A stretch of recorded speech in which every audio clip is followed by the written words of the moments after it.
പ്രകൃതി കാണുന്ന എല്ലാ ജീവജാലങ്ങളുടെയും ഓരോ ആക്ഷനാണ് യോഗയെ മാറിയിരിക്കുന്നത്.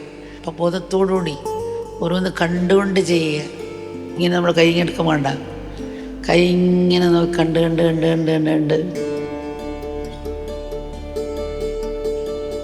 ഈ വലിനഗരം മാത്രം നോക്കുകയാണെങ്കിൽ കൈ പൊങ്ങുമ്പോൾ അതിൽ മാത്രം ശ്രദ്ധിച്ച് പോകുന്നു. ഓരോ കർമ്മവും ആ ബോധത്തോടുകൂടി ചെയ്യുക. തീ എടുക്കുമ്പം ബോധത്തോടുകൂടി ചെയ്യുക. കറണ്ട് എടുക്കുന്നതിന് മുമ്പ് ശ്രദ്ധിച്ചുകൊണ്ട് ചെയ്യുക.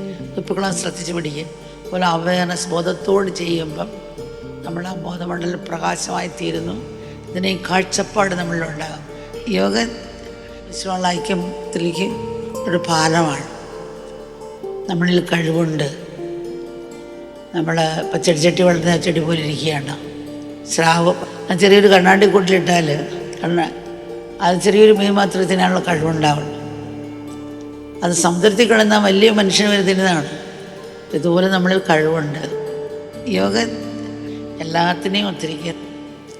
യോഗ പിന്നെ ശരീരത്തിൻ്റെ ആരോഗ്യത്തിനും മനസ്സിനും ബുദ്ധിക്കും എല്ലാത്തിനും ഒരു ചിത്ത ഔഷധമാണ്.